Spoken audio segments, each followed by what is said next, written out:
Naging dilolo na naman ang mga fans ng GM Jazz dahil sa nangyaring exchange gift kagabi ng Pinoy Big Brother Gen 11 ex-housemates.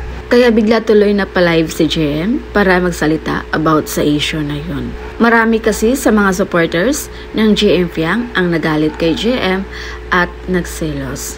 Ang nangyari kasi si GM yung nakabunot sa pangalan ni Jazz para sa kanilang exchange gift.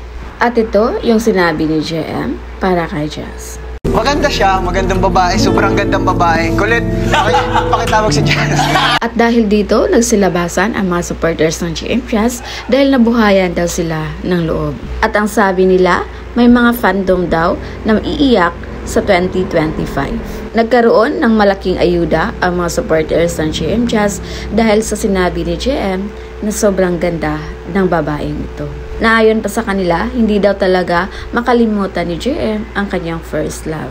Ang first love na nabanggit nila, ibig sabihin nun, unang hinangaan ni GM sa loob ng bahay ni Kuya, si Jazz. Kaya mas lalo pang nadagdagan ang saya ng mga GM Jazz supporters dahil lahat ng ex-housemates boto kay GM para sa love team nila ni Jazz. Kahit daw si Ruby Domingo na president ng GM Fiang. At kitang-kita daw nila na nainitan si Fiang dahil sa sobrang selos sa naganap.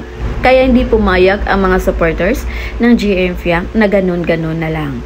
Tinag nila si GM sa video na to para maging aware siya kung ano ang ibig sabihin ng naganap kagabi. Kaya biglang napalive si GM at ang tanging nasabi ang OA nyo. Nagselos pa kayo? Nagpaliwanag si GM na si kulit yung sinabihan niya ng ganon. At about naman sa gift, walang dala si GM dahil nakalimutan niya. Binigay na lang yun sa kanya ng kanyang manager at hindi niya din alam kung ano ang laman nun. At dahil nga sa isyong ito, na-trigger na naman si GM. Ginalit kasi ng mga fans kaya may nilabas siya sa kanyang Instagram account ang blurred picture nila ni Fiang.